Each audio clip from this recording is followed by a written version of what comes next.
Salam sejahtera dan salam Sarawak Maju Makmur bersama saya Grace Cheng Lee.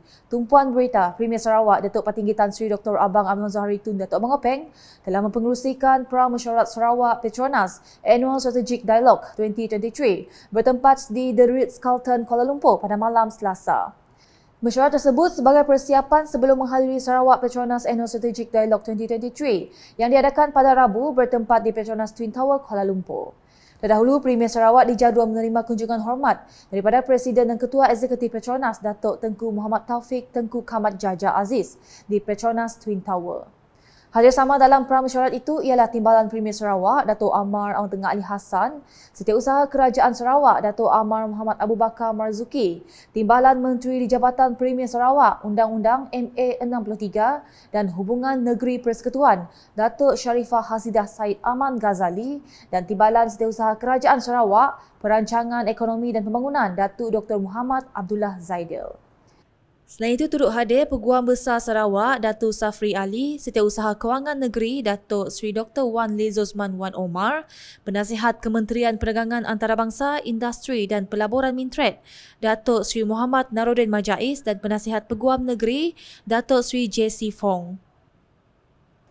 Laporan seterusnya, Kementerian Utiliti dan Telekomunikasi Sarawak menyeru Kerajaan Pusat untuk menyelenggara bekalan air dan telekomunikasi di premis Kerajaan Persekutuan yang berpunca daripada sistem retikulasi air dalaman yang tidak diselenggara dengan baik serta liputan dan kualiti perkhidmatan telekomunikasi yang kurang memuaskan. Menterinya Datuk Sri Julaihi Narawi berkata, antara isu bekalan air yang dihadapi di premis persekutuan adalah pam dan tangki air yang tidak diselenggara serta kebocoran paip air yang berlaku. Jadi kita memberi fokus kepada penyelenggaraan sistem retikulasi di dalam kawasan premis Jabatan dan Kementerian Persekutuan supaya dapat diselaraskan dengan kementerian dan agensi dan jabatan kami supaya tidak berlaku masalah bekalan air di kawasan tersebut. Jadi kita sebagai technical department dari segi misalnya jabatan bekalan air, agensi-agensi air boleh membantu untuk sama-sama menyelesaikan masalah tersebut. Yang penting ialah peruntukan daripada kementerian, jabatan dan agensi persekutuan mesti disediakan supaya dapat diselenggarakan sistem retikulasi ataupun piping system yang ada di premis-premis kerajaan, jabatan persekutuan. Beliau berdemikian ketika ditemu media selepas mempengerusikan mesyuarat bagi menjelaskan peranan dan tanggungjawab agensi bekalan air dan telekomunikasi berkaitan dengan penyelenggaraan fasiliti tersebut di premis Kerajaan Persekutuan di Kuching pada Selasa. Antara aduan yang diterima adalah dari SMK Agama, SMK Sedaya, SMK Kanowit, Kem Raskom Batu 10 dan Wisma Persekutuan di Sibu, Pusat Latihan Polis Diraja Malaysia Pulapol, Penjara Puncak Borneo, SMK Padawan, SMK Lunduk dan SMK Sematan di Kuching serta ICQ Mengkalap, ICQ Merapo, SMK Terusan dan Hospital Lama di Lawas. Beliau menambah berdasarkan kepada The Water Supply Regulation 1995, agensi bekalan air di Sarawak hanya bertanggungjawab untuk membekal air dan menyelenggara fasiliti bekalan air sehingga ke meter air permis sahaja. Pada masa sama, beliau menjelaskan bahawa Suruhanjaya Komunikasi dan Multimedia Malaysia SKMM Sarawak juga menjalankan ujian audit rangkaian mudah alih dan tetap secara berkala di lokasi-lokasi strategik yang telah dikenal pasti sepanjang tahun termasuk di premis Kerajaan Persekutuan bagi memastikan setiap pembekal perkhidmatan telekomunikasi mematuhi mandatory standard yang telah ditetapkan oleh SKMM. Paparan berikutnya, sebanyak 3.9 juta ringgit telah diperuntukkan oleh kerajaan negeri bagi membina sebuah bangunan pusat disleksia yang akan siap sepenuhnya pada suku ketiga tahun 2024. Pusat yang terletak di Batu Kawah itu telah mencapai 41.75% siap, 10% lebih awal daripada jadual. Menurut Menteri Pembangunan Wanita, Kanak-kanak dan Kesejahteraan Komuniti Sarawak, Datuk Sri Fatimah Abdullah, setakat ini seramai 36 orang pelajar telah mendaftar dan hanya 26 daripadanya aktif mengikuti program di Persatuan Disleksia Sarawak. Jelasnya, pelajar di pusat tersebut adalah dalam kalangan kanak-kanak sekolah rendah dan juga sekolah rendah yang mengikuti beberapa program yang telah dianjurkan oleh pihak jawatankuasa. Beliau berkata demikian ketika di Pemedia semasa melakukan lawatan ke tapak pembinaan bangunan Persatuan Disleksia Sarawak di Batu Kawah pada Isnin. Sementara itu, pusat tersebut mempunyai ruang galeri besar serbaguna dan sebuah bilik darjah untuk orang kelainan upaya OKU yang menggunakan kerusi roda. Bangunan baru itu juga akan menawarkan lebih banyak bilik darjah kepada permintaan yang semakin meningkat bagi ramai kanak-kanak yang mengalami disleksia dan masalah pembelajaran lain serta kemudahan asrama kepada keluarga dari luar Kuching. Dalam perkembangan lain, Kerajaan Sarawak terus menyokong serta menerajui usaha pemeliharaan biodiversiti dan keterangkuman sosial di negeri ini.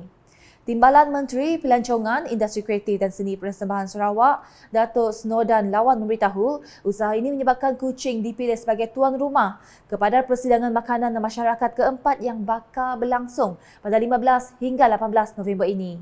Sarawak is the land of biodiversity and social inclusivity. For more than 10 years, since 2011, actually we have taken the lead in establishing guidelines to make responsible tourism to a reality here in Sarawak. Beliau berkata demikian dalam sidang media bagi Persidangan Makanan dan Masyarakat keempat di Kuching pada Selasa.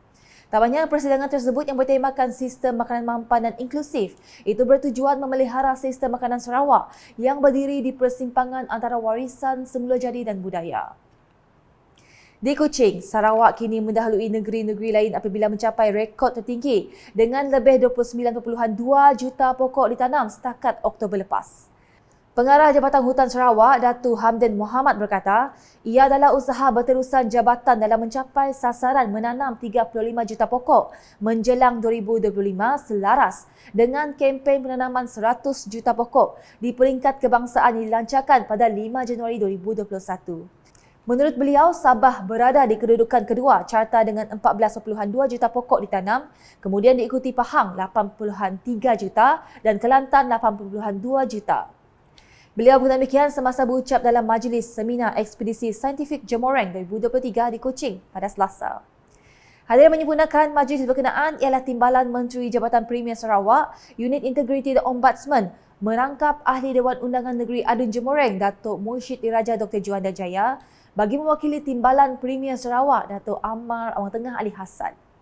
Seminar ekspedisi saintifik Jemoreng ini merupakan lanjutan daripada ekspedisi saintifik Jemoreng yang telah dianjurkan oleh JHSS di Jemoreng, Matu pada 16 hingga 29 Julai 2022. Seminar yang berlangsung dari 7 hingga 8 November ini melibatkan seramai 250 orang peserta yang terdiri daripada pelbagai agensi seperti agensi negeri dan persekutuan, agensi swasta, badan bukan kerajaan NGO, institusi pengajian tinggi serta komuniti kampung Jemoreng dan kampung yang berada di sekitarnya. Seminar ini dianjurkan sebagai platform untuk para penyelidik yang telah menyertai ekspedisi saintifik Jemoreng pada tahun 2022 untuk berkongsi hasil penemuan dan penyelidikan mereka mengenai kepelbagaian sumber biologi di Jemoreng. Seminar selama 2 hari ini turut memberi peluang kepada semua pihak yang berkepentingan bagi membuat jaringan kerjasama bersama komuniti Jemoreng terutamanya untuk melihat peluang pembangunan ekopelancongan di kawasan tersebut. Manakala di Kabul, Masjid Ar-Rahman Sesang akan mula beroperasi untuk orang awam pada penghujung tahun 2024. Perkara itu dinyatakan setelah Adun Kabul Muhammad Cikadir membuat lawatan dalam sesi pemeriksaan struktur bangunan Masjid Ar-Rahman Sesang pada Selasa. Atas faktor keselamatan penduduk, Jawatankuasa Pengurusan JKP Masjid Ar-Rahman Sesang mendapatkan status terkini keselamatan bangunan itu agar perkara tidak diingini dapat dielakkan memandangkan keadaan bangunan kurang selamat untuk kegunaan awam. Selain itu, Muhammad Cikadir turut melawat ke Balai Raya Abdul Taib Mahmud Sesang bagi memastikan lokasi sementara Masjid Ar-Rahman Sesang dapat digunakan untuk melakukan aktiviti masjid. Sekian edisi tengah hari bersama saya Grace Chondi. Berita lebih lanjut boleh didapati di semua platform media sosial UKAS, termasuk portal ukas.sarawak.gov.my dan UKAS channel di YouTube. Sebelum akhiri buletin UKAS, kami tinggalkan anda dengan sorotan Premier Sarawak mempengerusikan Pramesyuarat Sarawak Petronas Annual Strategic Dialogue 2023 bertempat di The Ritz-Carlton Kuala Lumpur pada malam Selasa. #Saluran Informasi Rakyat, Salam UKAS.